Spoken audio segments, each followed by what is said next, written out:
আসসালামু আলাইকুম ওরহমতুল্লাহি ওবরাকাতুহু। আজ কথা বলবো এশিয়া বিখ্যাত দ্বীনি প্রতিষ্ঠান জামিয়া আহমদিয়া সুন্নিয়া আলিয়া কামিল মাদ্রাসা। 1954 সালে চট্টগ্রাম জেলার পশ্চিম ষোলশহর ওয়ার্ডে পাকিস্তান শ্রীকোট নামক স্থান থেকে আসা সুফি সাধক আওলাদে রসুল সৈয়দ আহমদ শাহ রহমতুল্লাহ আলাই মাদ্রাসাটি প্রতিষ্ঠা করেন। প্রতিষ্ঠা লগ্নে মাদ্রাসাটির নাম ছিল মাদ্রাসায়ে আহমদিয়া সুন্নিয়া, তবে তা পরবর্তীতে পরিবর্তন করে জামিয়া আহমদিয়া সুন্নিয়া আলিয়া রাখা হয়।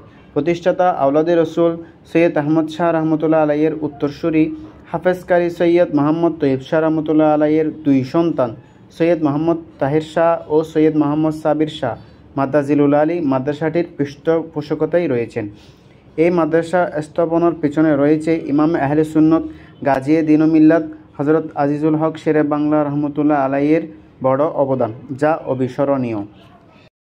প্রান্তীয় ক্যাম্পাস জামিয়া আহমদিয়া সুন্নিয়া আলিয়া, এটাকে বলা হয়ে থাকে বাংলাদেশের অন্যতম আল আজহার বিশ্ববিদ্যালয়।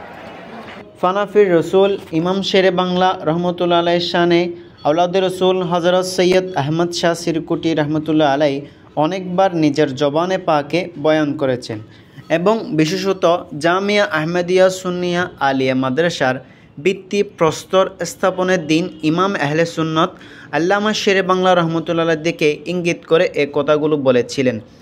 ये जामिया मैंने हज़रत शेरे बांग्ला के लिए बनाया है, অর্থাৎ আমি এই জামিয়া হযরত শেরে বাংলার জন্য বানিয়েছি।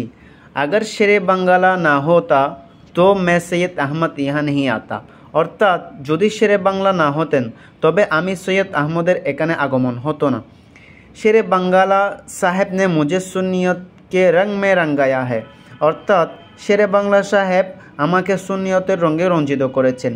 शेरे बांग्ला ने सुन्नियत की मरकज बनाया, मैंने रंग लगा रहा है।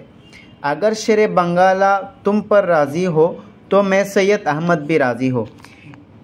এইভাবে তিনি শেরে বাংলার শানে বয়ান পেশ করেছেন। সেই হিসেবে এই সুন্নিয়তের মারকাজ শেরে বাংলারও অংশবিশেষ। এই শিক্ষা প্রতিষ্ঠানকে বাংলাদেশের সুন্নিয়তের সুন্নি গড়ার অন্যতম মারকাজ হিসেবে ধরা হয়। এটি এশিয়াখ্যাত আল আজহার বিশ্ববিদ্যালয় নামেও পরিচিত। আলহামদুলিল্লাহ, আমি এই মারকাজের ছাত্র হতে পেরে নিজেকে ধন্য মনে করছি। ওয়ামা আলিনা ইল্লাল বালাগ।